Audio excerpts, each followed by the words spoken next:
에베소서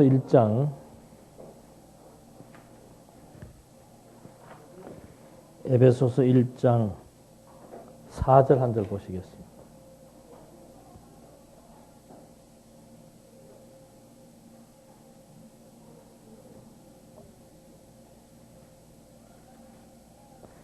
에베소서 1장 4절.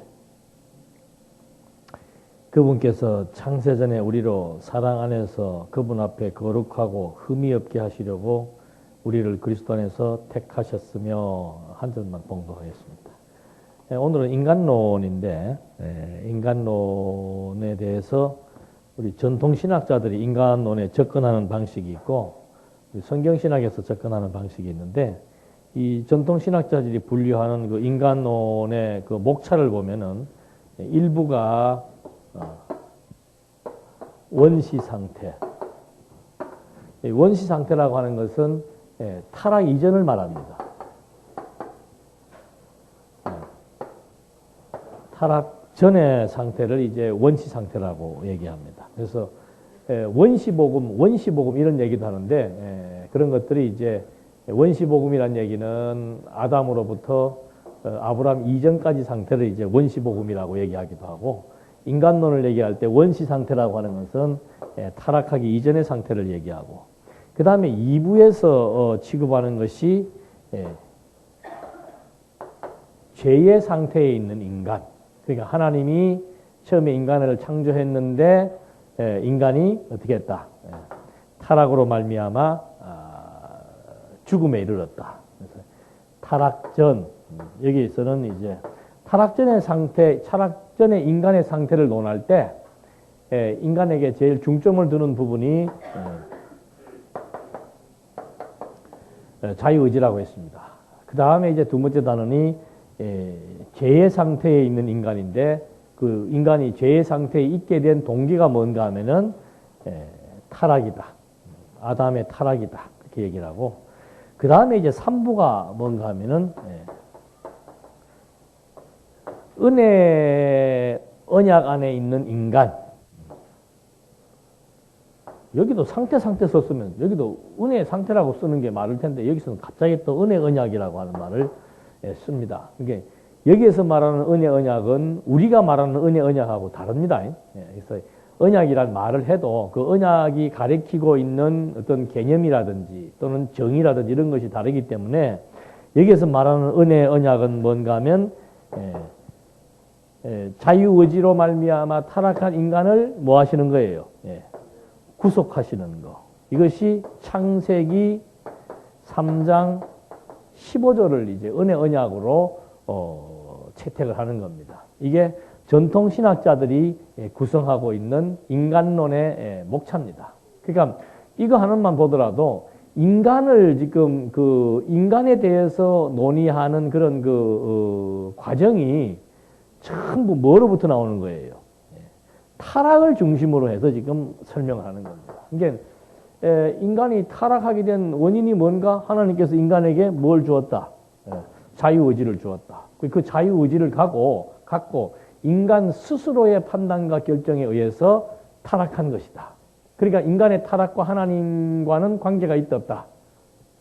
관계가 없다. 타락은 전적인 인간의 의지다. 이걸 이제 여기서 말하려고 하는 겁니다.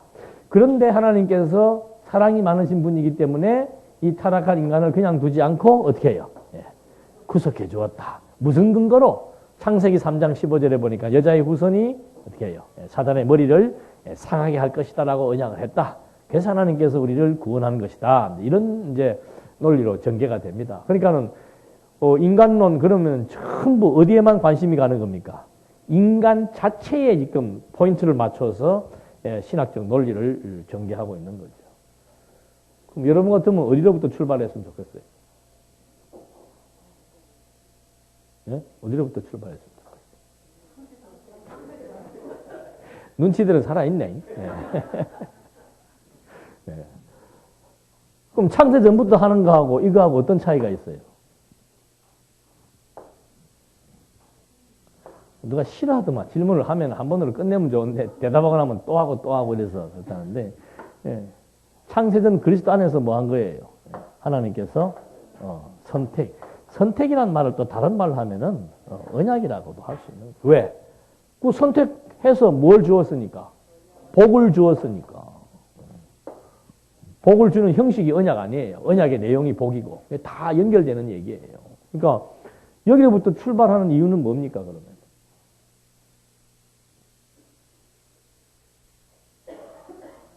고개 숙이면 묻습니다. 이름. 여기부터 출발하는 이유가 뭐예요? 그래서 이 에베소서가 참 중요한 것이 인간론에 대한 거, 교회론에 대한 거, 뭐 기독론에 대한 거 전부 다 여기서 다 근원으로부터 설치고 근원으로부터 전개를 해 나가는 거예요.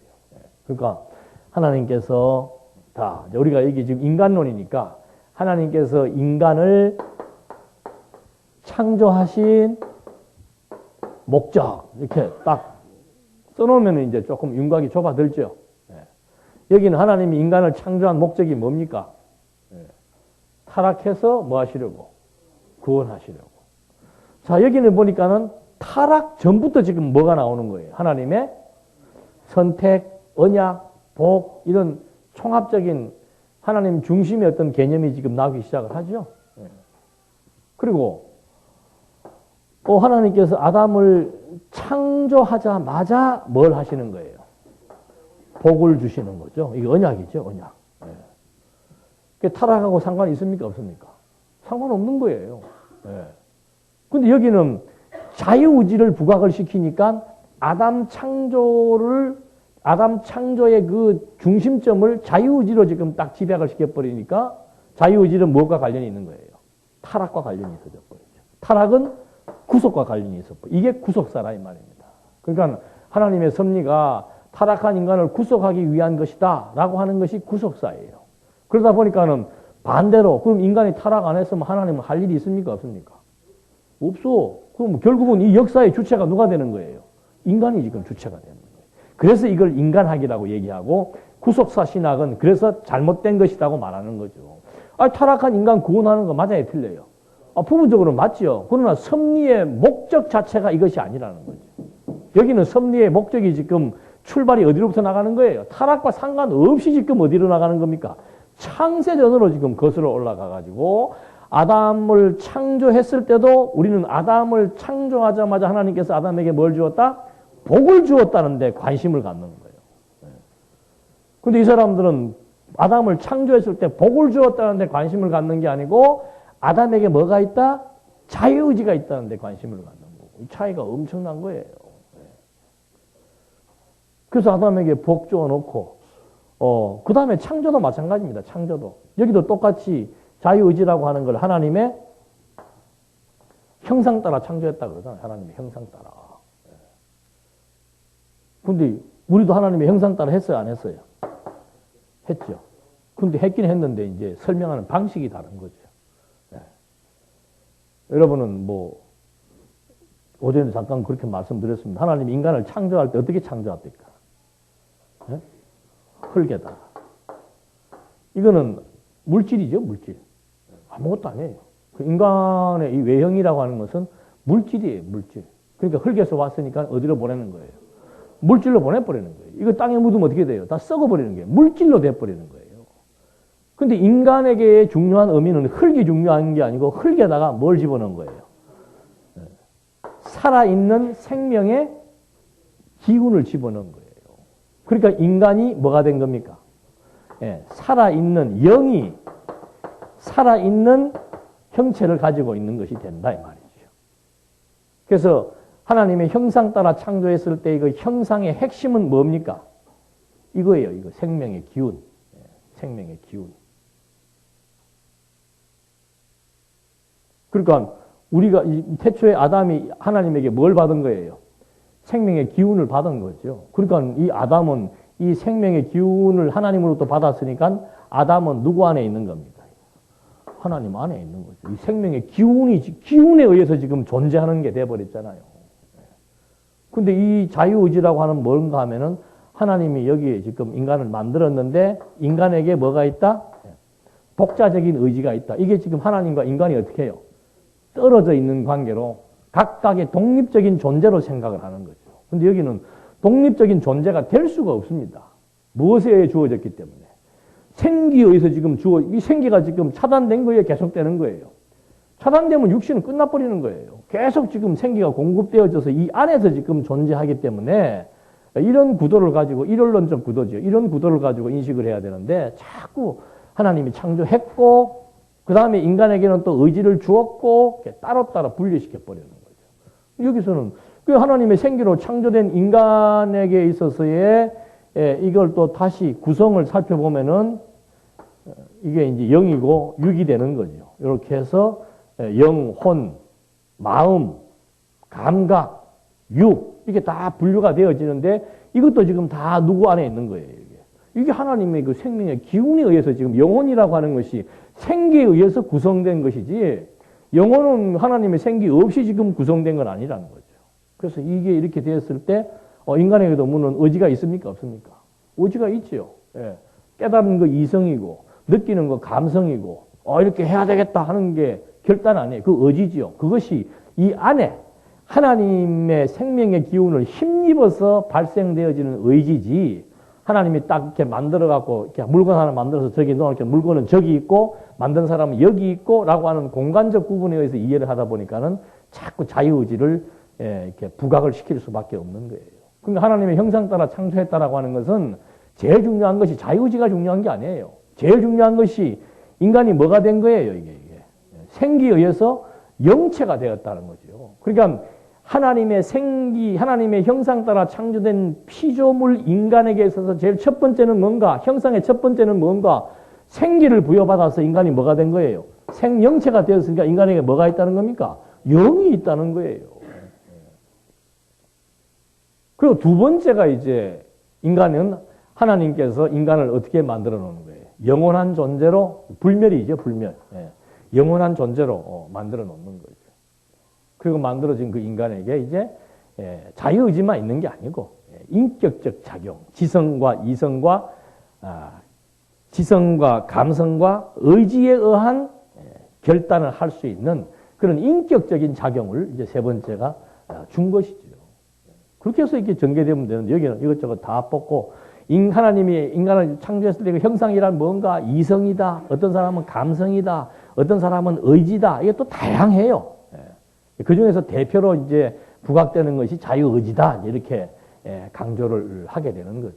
그래서 하여튼 모든 것은 원 안에서 옛날에는 누가 그러더만 이 말씀은 넣으면 짝대기만 잘 끄면 줄만 잘 끄면 된다는데 줄만 잘 끄가 되는 게 아니고 이제는 원도 잘 그려야 돼.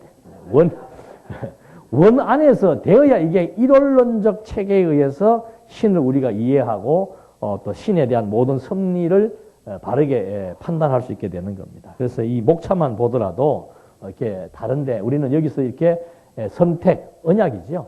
영원한 언약, 그리고 아담 창조하자마자 언약을 했고, 그 다음에 나오는 설명이 뭐예요? 하나님의, 요거야 뭐 순서야 뭐 이러나 저러나 상관은 없지만 하나님의 형상대로 인간을 만들어 놓고는 그 인간에게 언약을 했다는 게 포인트입니다.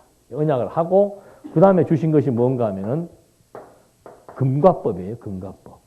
선악을 알게 하는 나무를, 열매를 먹지 말라고 하는 법을 준 거예요. 그러니까 목사님 율법과 제 은혜에 보면 율법이 있기 전에도 뭐가 있었다? 법이 있었다는 거죠. 그 법이 이 법이에요. 금과법을 주었고. 그 다음에 금과법 주고 났는데 아담이 이제 이걸 어떻게 하는 겁니까? 따먹고 타락을 하는 거죠. 타락을 했으니까 하나님께서 이제 여기에 이제 1장 28절 여기는 3장 15절 3장 15절에서 여기 이제 말하는 그대로 여자의 후손이 뱀의 머리를 상하게 할 것이다. 그래서 여기서 이제 구속을 언약을 해주는 거죠. 그러니까 구속 언약보다 선행하는 게 뭐예요? 그게 금과법이고 금과법보다 선행하는 게 하나님의 언약, 복이죠. 언약이죠. 이걸 우리는 은혜 언약이다. 더 나아가서는 이걸 은혜 언약의 본질이고 이걸 우리한테 알게 하기 위해서 아담에게 은혜로 언약을 세우셨다 그 말이에요. 이 은혜 언약 때문에 결국은 이것도 필요한 거예요. 이것을 타락과 상관없이 이 언약을 성취하시는 하나님은 여호와라는 것을 알게 하시려고 요거를 이제 직접적인 언약을 보여준 거죠.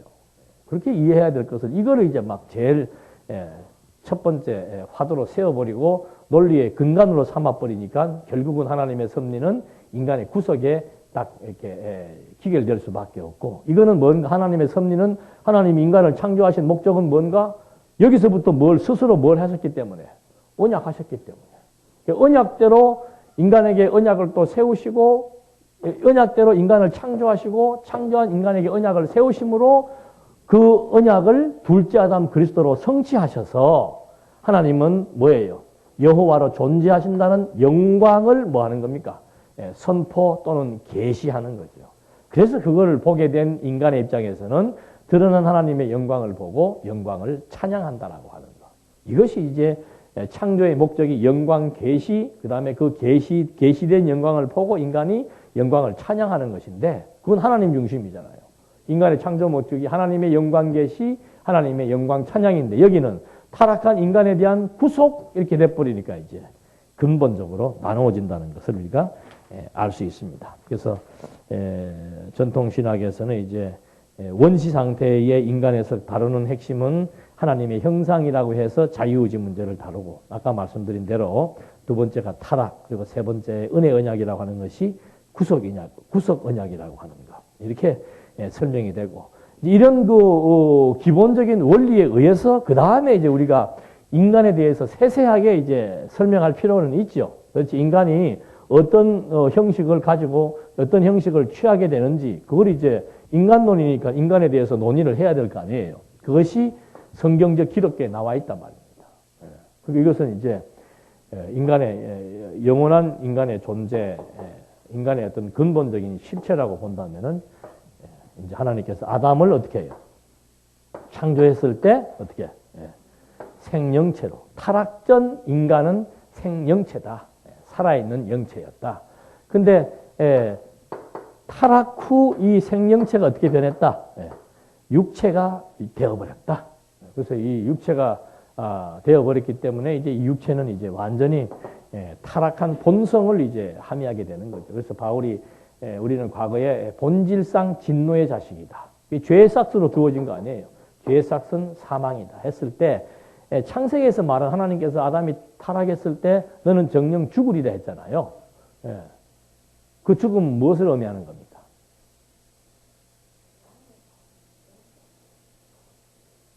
그러면 육체로 죽는 건 왜 죽는 거예요?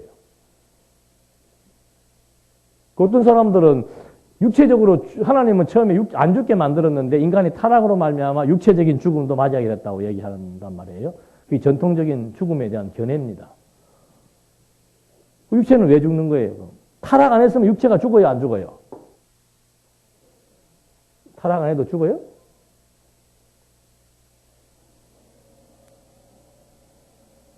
타락해서 육체가 죽는 겁니까? 타락 안 해서 육체가 죽는 겁니까? 안 해도 육체가 죽는 겁니다.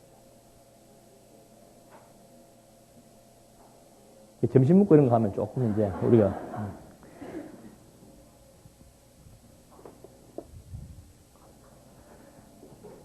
육체적인 죽음이라고 하는 거는 피조물에서 나온 거 아니에요? 피조물. 피조물은 반드시 그 특성이 뭐예요? 시작이 있으면은 끝이 있는 거예요. 이거는 여기도 시작했으면 반드시 언젠가는 다 이게 끝이 있는 거예요. 그래서 전도서 기자가 태어날 때가 있으면은 죽을 때가 있다. 육체적인 죽음이라는 것은 피조물을 취해서 주어진 것이기 때문에 이건 이제 반드시 썩게 되어 있는 거죠. 중요한 것은 뭔가 하면 육체적인 죽음이 아니고 뭐예요? 영적인 죽음을 말하는 거예요. 영적인 죽음. 그래서 하나님께서 아담 보고 아담이 생명체를 있을 때 죽으리라 했는데 아담이 육체적인 죽음을 죽습니까? 안 죽습니까? 그때 안 죽어요. 생생하게 돌아댕겨요. 도리어 보호해주고. 그래서 타락한 이후로부터는 이제 아담 역시도 이제 저주를 받아 육체가 영이 죽어버리니까 그때부터는 이제 자기에게 인간의 어떤 주체, 인간이 주체가 되려고 하는 하나님과 같아지려고 하는 그런 이제 본성이 형성이 돼버리는 거. 그걸 우리는 이제 육체라고 얘기를 하는 거죠. 그렇기 때문에 예수님께서 이 육체가 되었다는 것은 요 안에 이제 육과 영이 다 이제 죽은 상태로 이렇게 돼 있는 거죠. 여기서 영이 이제 죽어버리는 거예요. 영이 죽었으니까 제 기능을 발휘하지 못하는 거고, 제 기능을 발휘하지 못하니까는 영광을 돌려야 할 하나님께 영광을 돌리지 않고 나타난 보이는 세속 이런 데다가 영광을 돌리며 사는 것이 바울이 그것이 죄라고 1장 20절에 나오고 있죠. 1장 21절인가 22절에 나오잖아요. 그래서 예수님께서 이 땅에 오셔서 당신이 뭐 한 거예요? 죽으시고 이 싹을 지불해야 되니까 그래서 당신이 죽으시고 부활하사 이렇게 죽어버린 영혼들을 어떻게 한 거예요? 다시 거듭나고 중생시켜 놓은 거다. 중생이란 뭔가 죽은 영혼이 다시 살아난 거예요. 그럼 죽은 영혼이 다시 살아났다는 것은 무엇을 의미하는 것인가? 이 영의 기능이 뭐라고 그랬습니까? 영과 혼과 마음이 있을 때 이 혼의 기능이 바로 뭐예요? 정신, 이성, 사고의 기능 아니에요.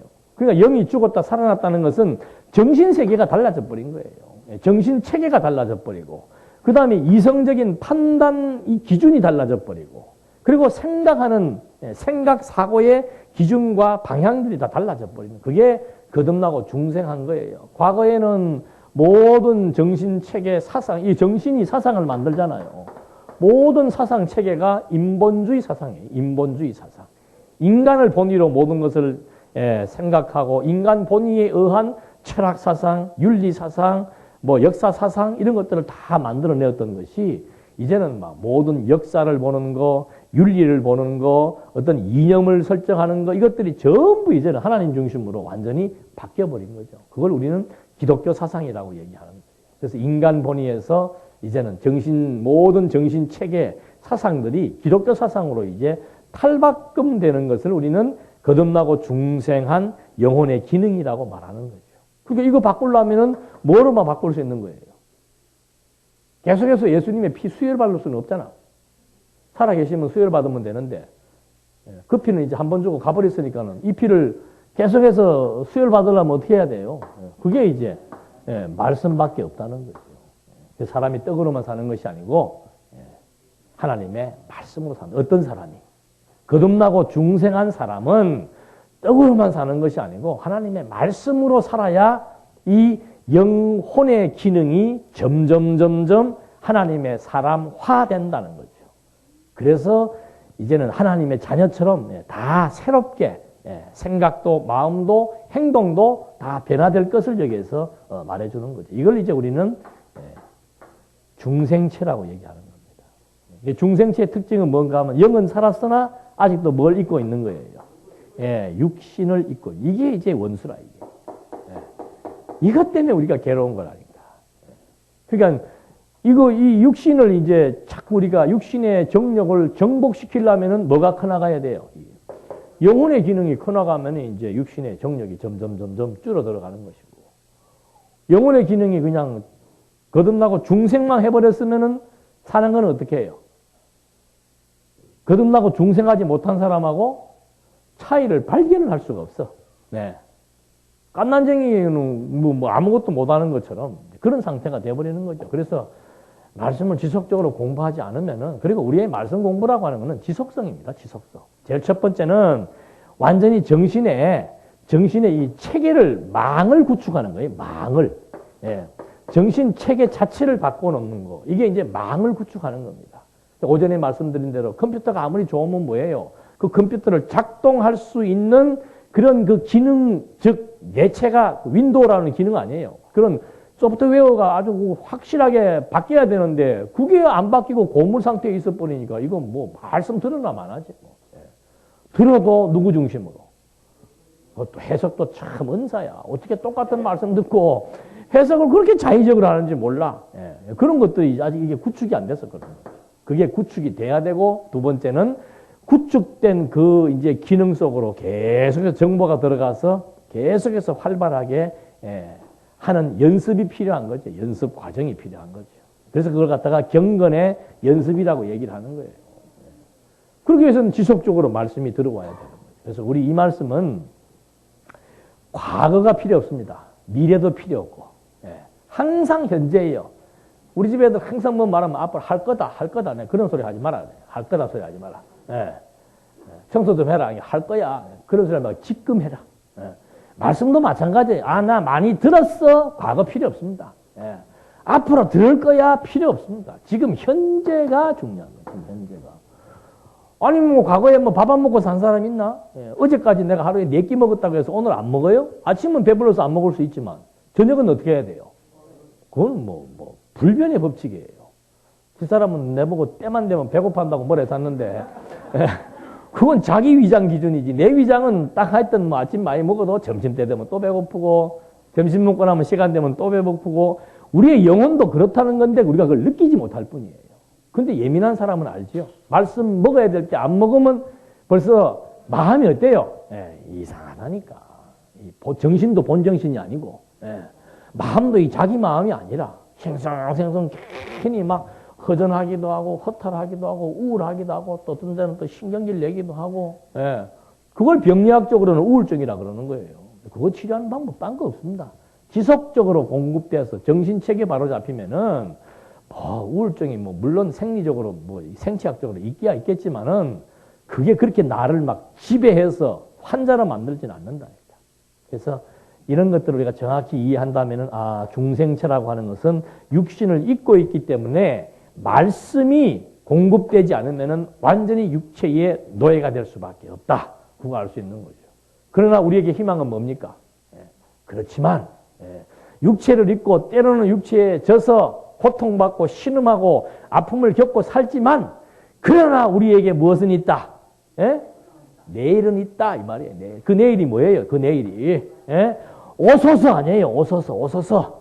오시면은 이제는 완전히 우리에게 이 원수 같은 육체를 어떻게 해요? 다 패해버리고 이거 벗겨버리고 무슨 옷으로 입히는 겁니까? 신령한 몸 아니에요. 신령한 몸의 부활. 이게 우리 성도의 소망이에요. 그래서 우리에게는 희망이 있는 거고, 지금은 내가 비록 육체의 노예가 돼서 어리석은 삶을 살 수밖에 없지만 진짜 하나님이 나를 부르시는 그날, 그러니까 성도에게 있어서 죽음이라고 하는 것, 육체적인 죽음이라고 하는 것은 이건 진짜 축복이에요. 축복. 새로운 삶의 시작이고 신령한 몸을 입는 시작이고 고통을 끝내고 평화에 대한 진정한 평화에 대한 시작이 육체적인 죽음이에요. 그러니까 죽음이란 뭔가 이 육신과 영혼이 뭐 되는 거예요? 분리되는 거예요. 흙에서 온 것은 어디로 보내고 땅에서 버려버리고, 근데 묘한 것은 요거 버려서 땅에다가 심으니까 뭐가 납니까? 싹이 나는 거예요. 새로운 게 나타나는 거죠. 이게 부활의 몸이라고 말입니다. 그래서 첫째는 이 제대로 이거 알면은 죽음에 대한 공포, 죽음에 대한 두려움으로부터 뭐 할 수 있겠어요? 벗어나는 거예요. 그러니까 세상에서 제일 무서운 사람이 누구예요? 죽기를 포기하고 달겨드는 사람 아니에요. 그러니까 히브리서 기자가 그러잖아. 이런 사람 감당 못 하겠더라 이 말입니다. 그 믿음 가지고 그냥 막 예수 믿는 그 믿음 가지고 막 때려도 굶겨도 고문해도 죽여도 뭐 하지 않으니까. 두려워하지 않으니까. 그러니까 도리어 상대방이 도리어 질려가지고 무서워하는 거죠. 누구를? 그리스도인들을. 그 사람들이 그 힘이 어디에서 나오는가? 초대교회만 하더라도 우리 성경 공부했잖아요. 초대교회만 하더라도 예수의 부활을 실제로 눈으로 본 자, 만진 자가 무수히 살아있었고 또 살아서 본 자로부터 직접 뭘 들은 거예요? 예수님 부활의 얘기를 막 구구절절히 들어버리니까는 벌써 한 달이 건너지만 그 시대 그 사람한테 생생한 증언을 들으니까 훨씬 더 확실하죠. 그때가 낫겠습니까? 지금이 낫겠습니까? 유도신문에 안 넘어가야 됩니다.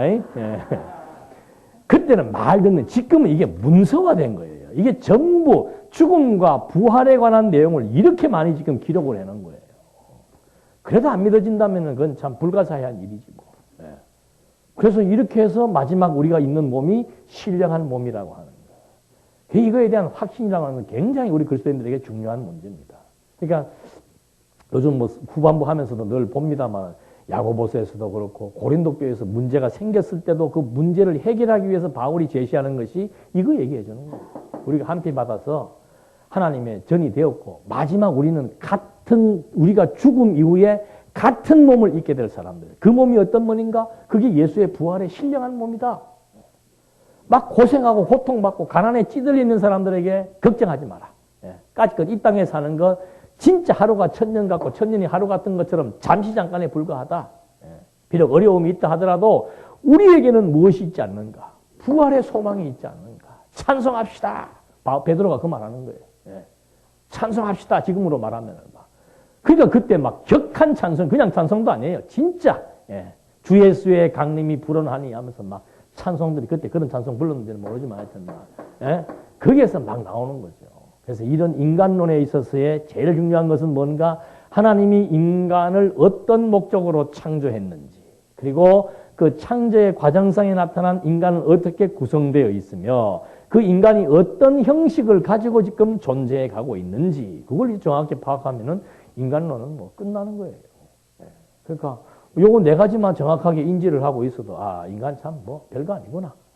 지금 내가 산다 죽는다의 중요한 부분은 영혼이 중요한 것이지 이 껍데기는 뭐 언젠가는 일단 이게 다 벗어버리고 할 것이기 때문에 사람도 그렇잖아요. 껍질이 중요한 게 아니고 네가 중요한 게 그 사람의 정신이 중요한 거예요. 사람을 판단할 줄 아는 사람도 저 사람이 뭐 명품을 입었다 뭘 했다 그걸로 판단하는 거는 그건 좀 약한 사람이지. 정말 제대로 된 내공이 있는 사람은 그 사람이 무슨 뭐 핫바지를 입었든지 뭐를 입었든지 간에 그 사람의 눈동자와 그 사람의 입에서 나오는 말을 통해서 그 사람이 어떤 사상을 가지고 있느냐 그걸 가지고 평가해야 되는 것처럼 우리 인간이라고 하는 이것은 뭐 겉으로 보이는 이거는 그렇게 별거 아니에요. 이것 때문에 시험 들 것도 없고 잘났으면 잘난 대로 못났으면 못난 대로 작으면 작은 대로 뭐 큰데 뭐 생긴 대로 그냥 살되 무엇을 무장시켜야 됩니까? 우리의 내면 영혼에 대한 기능들을 무장시켜 나가는 거. 현대인들이 그 정신세계가 허탈하니까는 어디에만 관심 갖는 거예요. 성형외과 의사들만 돈 버는 거야. 왜? 이게 지금 허하니까 이거라도 가까이 될 거 아니야, 이거라도. 그래서 이 인간의 이런 상태를 이렇게 네 가지로 이렇게 구분 지어서 설명한다는 것, 이것이 굉장히 중요한 부분이라고 하는 거. 이것만 우리가 이해를 하고, 그 다음에 뭐, 이제 이거에 대한 자세한 내용을 공부하려면은 서울서 강의했던 인간론은 그것도 뭐 한 8시간 정도 돼요. 그거 들으시면 되고, 지금 여기서 하는 거는 압축적이고 액기스적인 것만 이제 설명해 드리니까 그렇게 아시면 됩니다. 그 다음에 역사적인 고찰에서도 뭐 자꾸 인간의 그 자유의지 문제를 가지고 계속해서 자유의지가 있다, 없다, 뭐 이런 부분만 가지고 계속 이제 논의가 되고 있습니다. 원시 상태의 인간에 있어서. 그 다음에 그 두 번째가 뭔가 인간의 기원에 관한 문제, 인간의 기원에 관한 문제. 인간의 기원은 언제부터인가? 굉장히 중요한 얘기입니다. 인간이 언제부터 만들어졌어요? 또 무조건 창세전이네. 네.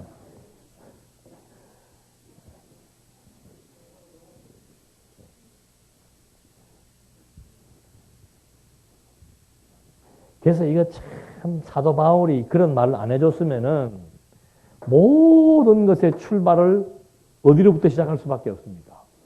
이 현상계, 여기서 말하는 시작점, 태초, 여기로부터 모든 걸 풀 수밖에 없는 거예요. 근데 사도 바울은 어디로부터 푸는 겁니까? 영혼으로부터. 영혼으로부터. 그래서 바울이 이 세계를 무슨 세계다? 본질이다. 또는 형상으로 치면은 본체다. 그리고 모든 것의 근원이다. 이렇게 설명을 하니까 그러니까 여기에 나타난 창조로부터 종말에 이르기까지 만물과 인간 모든 것에 대한 근원은 여기부터인가 여기부터인가. 이제 그게 기원에 대한 문제예요. 대부분의 사람은 인간의 기원을 어디로부터 잡는 겁니까? 아담 창조로부터 인간의 기원을 잡는 거예요. 그러니까 이 이전에는 인간이 있었다 없었다? 없는 거죠. 또 모든 만물의 기원이 언제부터입니까? 창세기 1장 1절에 태초에 하나님이 뭘 만들었다? 천지를 만들었다. 그러니까 모든 만물의 기원이 언제예요? 태초라고 얘기하는 거죠. 그래서 이거는 나타난 것을 가지고 측정하는 기원이지만 성경을 보니까는 모든 만물이 언제부터 있었던 거예요? 모든 만물이 여러분 그 요한복음에 보니까는 그로 말미암아 지어지지 않은 것이 있다 없다? 없다. 근데 이 지어진 모든 것을 그분이 지었는데 그분 안에 뭐가 있었다? 생명이 있었다. 그 말의 의미는 뭡니까? 이런 모든 만물이 살아있는 하나님에 의해서 만들어졌다는 거예요. 그러면 살아계신 하나님의 생명의 기운으로 만들어졌다면은 이런 모든 만물의 근원이 어디가 되는 겁니까? 이게 되는 거예요, 이게. 그러니까 전부 다 만물이 어디에서 나온 거예요? 주에게서 나온 거예요, 주에게서. 이 본질로부터 현상이 나온 거라, 이 말입니다. 그러니까 현실의 근원은, 이 현상의 근원은 뭐예요? 본질이에요. 나타난 이것은 반드시 나타난 이것은 보이지 않는 이것으로 말미암았기 때문에 모든 것의 시작점은 여기가 아니고 어디예요? 여기가 되는 거예요. 그래서 이것은 관념이 아니에요. 예. 나타난 이것들을 다 압축시켜서 딱 하나로 모아버리면은 그것이 바로 만물이 주에게서 나왔을 때 그 주라고 하는 것은 영원하신 분입니다. 영원이라고 하는 것은 어떤 형상화, 공간화, 시간화 되기 이전의 본질을 말하는 거죠. 그러니까 나타난 것은 이렇게 보이는 것, 그 다음에 공간과 공간이 있고 물체와 물체가 있어서 물체와 물체 사이에 공간이 형성되고 공간과 공간 사이에 시간이 형성되고 이게 나타난 거라 이 말입니다. 근데 이거를 다 압축시켜서 본래로 돌아가게 만들어 버리면은 뭐가 되는 거예요? 이 안에 하나의 점으로 남는 거예요. 그게 점이 있는 거예요? 없는 거예요? 있는 거죠. 이거 지워서 안 보여도 이거는 있습니까? 없습니까? 있는 거예요. 그게 허상이 아니고 그게 실체라 이 말입니다. 그래서 보이는 것이 허상이고 보이지 않는 것이 뭐예요? 그게 실체라 그 말이죠. 현상의 중심에서 볼 때는 보이는 것이 실체로 보이지요. 그러나 이 근원으로 봤을 때 이것은 뭐예요? 이건 허상이에요. 후 하면은 이제 다 싹 말아가지고 본질로 돌아가게 만들어버리면 이거는 아무것도 아닌 어떤 근본만 남게 되는 거죠. 그래서 하나님께서 이 종말이라고 하는 것은 뭔가 바로 근원으로 데리고 들어가 버리는 겁니다. 그래서 시간과 공간과 형상을 내재적으로 다 압축해가지고 다시 근원의 상태로 되돌리는 것이 종말이라고 말이죠. 창조란 뭔가 이 근원을 어떻게 한 거예요? 물체, 형상, 공간, 시간화시켜서 이렇게 보여주는 것이고 종말이란 뭔가 나타난 이것을 본래의 근원으로 쫙 압축시켜서 딱 되돌려 버리는 것이고 그러니까 나타난 것이 없더라도 근원은 있습니까? 없습니까? 존재하는 그래서 무에서 창조한 것이 아니고 창조란 뭔가 영원한 것을 근원을 이렇게 형상, 물체, 공간화시키고 거기에 형성된 시간화 시켜서 여기 이렇게 나타내어져서 보여준 거라. 그걸 계시라 이 말, 특별 계시라 그 말입니다. 예, 이런 만물을 일반 계시라고 얘기하고 계시된 그것은 무엇을 보여주기 위한 거예요? 이 모든 것을 창조하고 모든 것을 계획하고 모든 것을 섭리하시는 하나님의 존재. 그걸 확증시키려고 지금 이 근원을 지금 쫙 풀어가지고 우리의 눈으로 볼 수 있도록 산과 하늘과 땅과 물과 바다와 인간과 그리고 시간 세계, 시간을 통해서 역사를 이거 다 보여주는 거예요. 보여주는 거. 그래서 만물이 주에게서 나오고 어떻게 해요? 근원으로부터 나왔으니까는 근원으로 말미암는 게 당연한 거죠. 그리고 여기는 끝이 있는 거니까 마지막에는 다시 근원으로 돌아가 버리는 거예요. 그래서 창조가 있고 섭리가 있고 마지막 종말이라고 하는 것은 너무도 당연한 것이고 그 종말에 대한 계시가 우리 개개인적으로 뭐예요? 출생시켰다가 어떻게 하는 거예요? 사망시키는 거예요. 온 인류가 아담으로부터 지금까지 계속해서 출생, 사망, 출사로 끝나는 거예요. 예? 모든 인간의 출사. 왜 그러는 거예요? 시작이 있으면은 끝이 있다라고. 반드시 본질과 근원의 세계로 이제 다시 돌아간다는 거. 이것이 만고불변의 원칙이고 원리지요. 그걸 하나님께서 알게 해주려고 뭘 세운 거예요? 언약을 세운 거죠.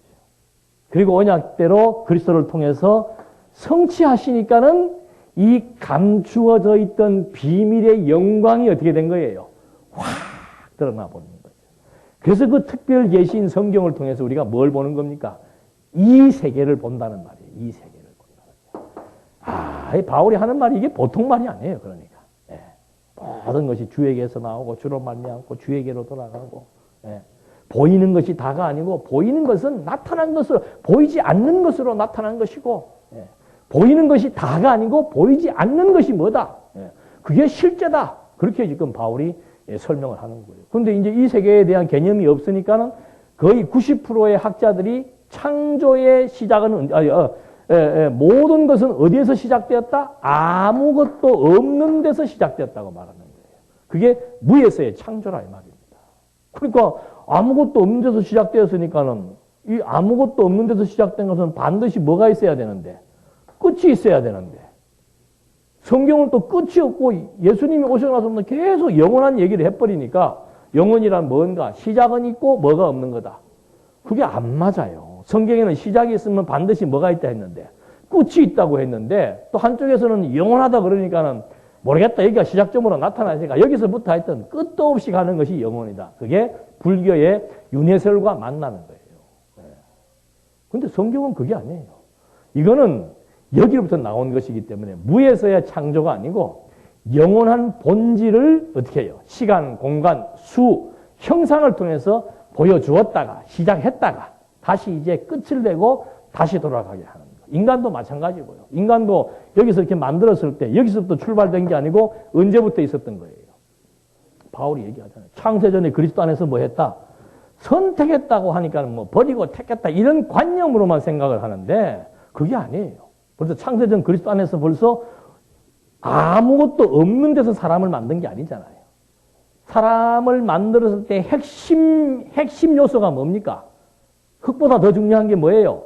하나님의 생기잖아요. 하나님의 생기가 어디에서 나오는 거예요? 하나님, 영원하신 하나님에게서 나오는 거 아니에요. 영원하신 하나님에게 생기를 불어 넣으니까는 거기에서 뭐가 형성되는 겁니까? 생기와 흙이 만나서 생명체가 만들어졌다는 거죠. 그러니까 이거를 반대로 추적을 하면은 이 생기가 하나님에게서 왔고 하나님은 어떤 분이고 영원하신 분이고 그러니까 우리가 창세 전부터 어떻게 했다고 알 수 있는 겁니까? 존재했다라고 알 수 있는 거죠. 하나님은 영원 자존하신 분이고 인간은 피동적 존재로서 있었다는 거죠. 어떻게 있었냐? 생명의 씨로 있었다고 그래서 말하는 거예요. 그래서 중생체가 뭔가 그리스도로 말미암아 거듭나고 중생했다는 그것이 식물학적으로 말하면은 발화다 이 말이죠. 발화. 최종적으로 이제 잘 성장을 해가지고 최종적인 열매가 바로 뭡니까? 그게 신령한 몸이고. 그래서 모든 존재의 기원이라고 하는 것은 여기가 아니고 영혼 안에서 존재의 형식은 다르지만은 실제 했다가 그걸 하나님께서 하나하나 이렇게 계시 세계를 통해서 보여주었다가 다시 계시된 것들을 걷어버리고 근원 본질의 세계 속에서 살아가게 하는 것. 그것이 이제 영원한 하나님의 나라라고 하는 것을 우리가 확인해 볼 수 있는 거죠. 그래서 인간의 그 기원에 있어서 이런 부분들은 굉장히 중요한 부분인데 이것이 왜 중요한가? 이런 인간의 기원을 얘기하기 위해서 뭐 선제설이 있고 유전설이 있고 창조설이 있고 뭐 여러 가지가 많이 있는데 이거 할까요? 하지 말까요?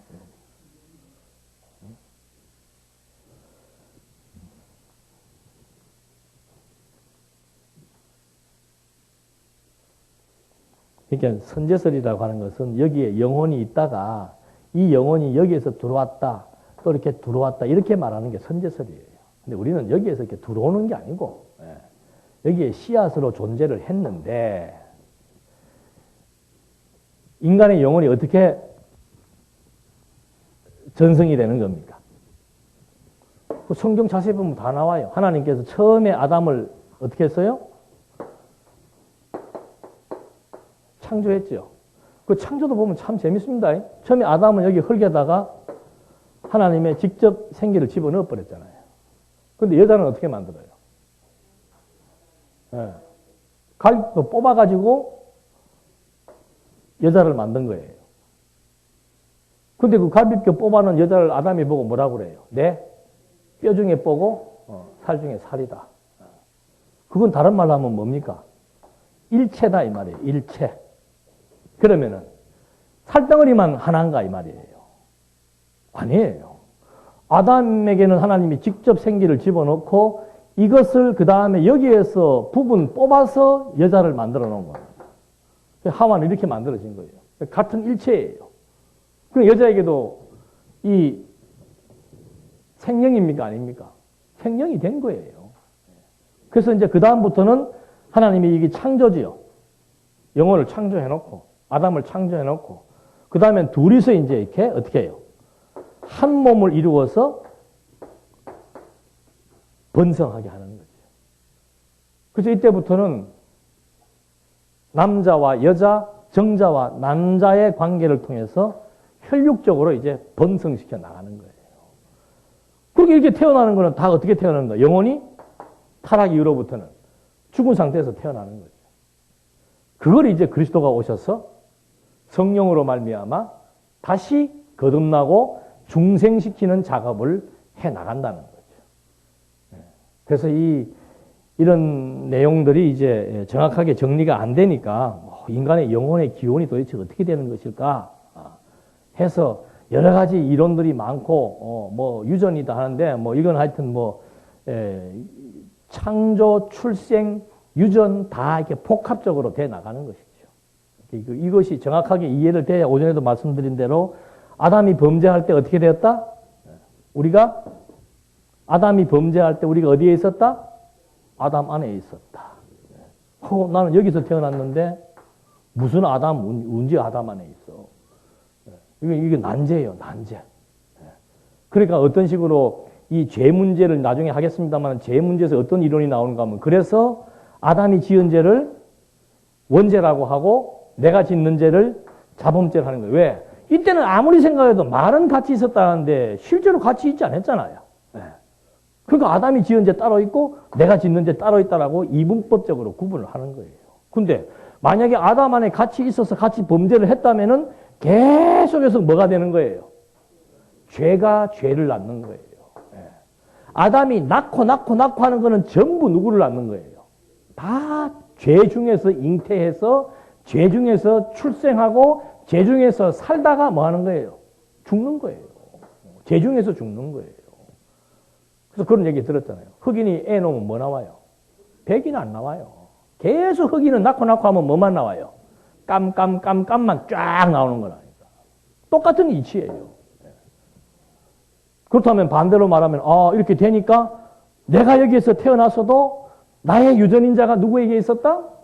씨를 중심으로 보니까 아버지만 보면 돼. 아버지에게 있었다. 그럼 내가 태어나기 전에 내가 존재했어요? 안 존재했어요?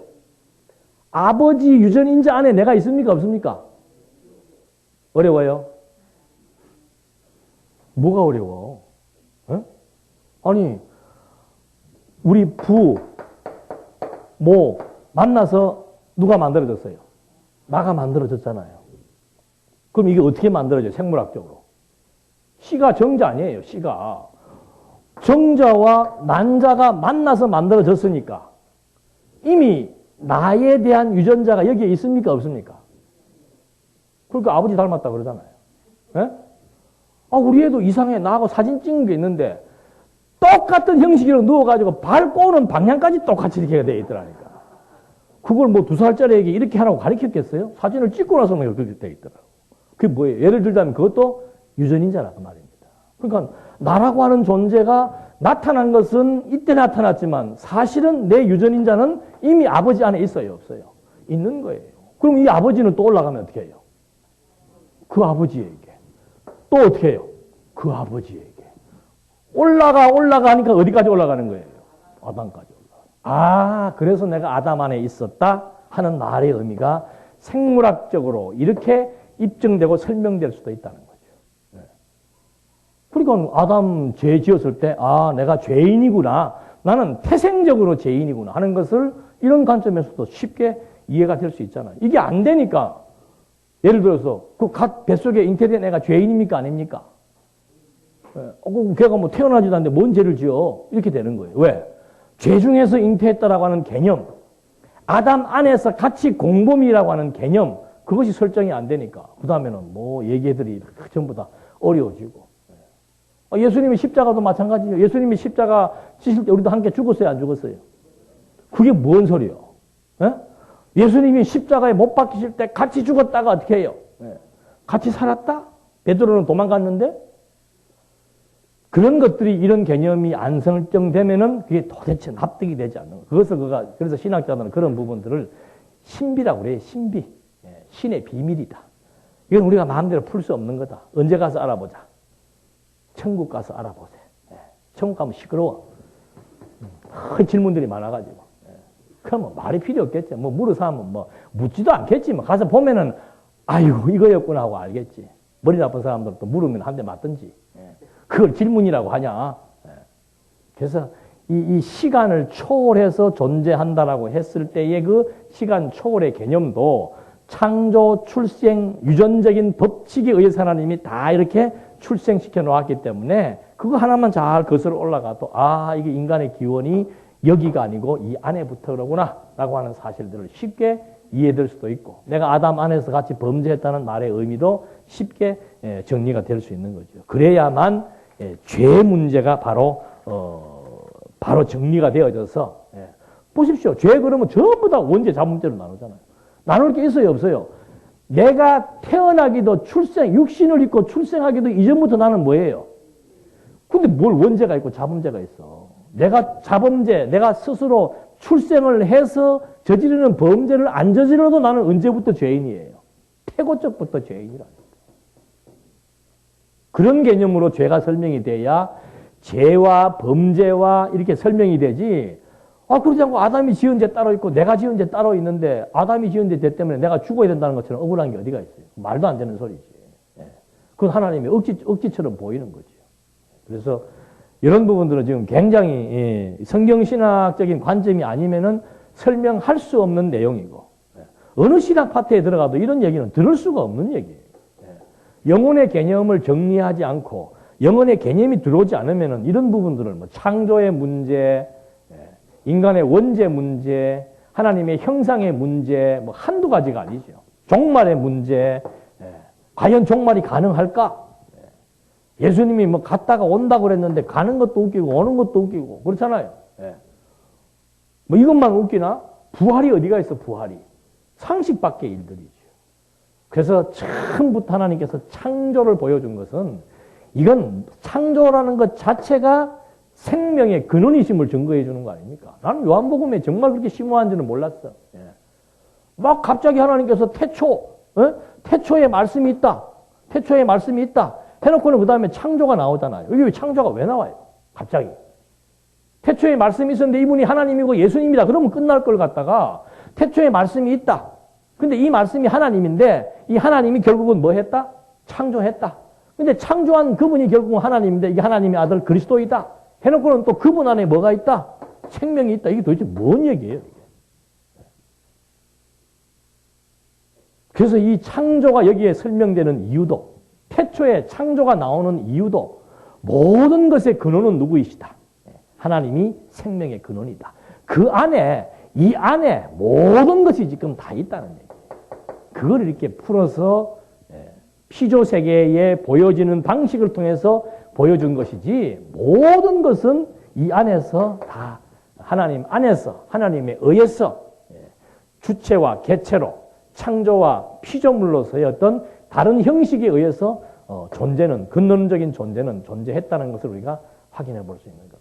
그래서 이 교회 신학을 하는 데서도 저런 것이 정리가 안 되면 이제 그다음부터는 계속해서 난해한 얘기가 되는데 오늘 하여튼 대충 중요한 얘기는 다 나왔어요. 그래서 다음 시간에 죄의 상태에 있는 인간 이건 다 그런 비슷한 논의들인데 하여튼 다음 시간에 1시간 더 은혜 언약 안에 있는 인간에 대한 것들을 얘기하면서 정확하게 구속사 신학과 언약 성취자 신학의 어떤 그 인간론을 중심한 전개 방식을 한번 확인해 보면서 이것이 이렇게 큰 차이가 있구나라고 하는 것들을 점검하면서 인간론은 2시간에 마치려합니다. 오늘 제가 어저께도 서울 가서 이틀 동안 막 강의하고 지금 내려와가 좀 피곤하고 지난 화요일도 하고 이래서 오늘은 1시간만 할게요. 기도하시겠습니다. 하나님 아버지, 참 저희들에게 이렇게 귀한 시간 주셔서 또 많은 학자들이 갖고 있는 궁금증, 또 신학적으로 해석하기 힘든 난해한 개념적인 부분들을 성경 말씀에 입각해서 하나하나 정리할 수 있도록 해주시니 감사합니다. 인간론을 논의하는 관점 역시도 인간을 중심으로 해석하는 것이 아니고 하나님의 영광 선포라고 하는 신존재 확증을 위한 관점이라는 것이 너무도 분명하다는 것 확인해 봄으로써 우리의 모든 살아있는 삶의 이유와 목적 역시도 하나님의 영광을 찬송하는 것으로 귀결되기에 우리의 심령 속에 하나님 존재에 대한 확신을 심어주기를 간절히 바라오며 예수님의 이름으로 기도드립니다. 아멘.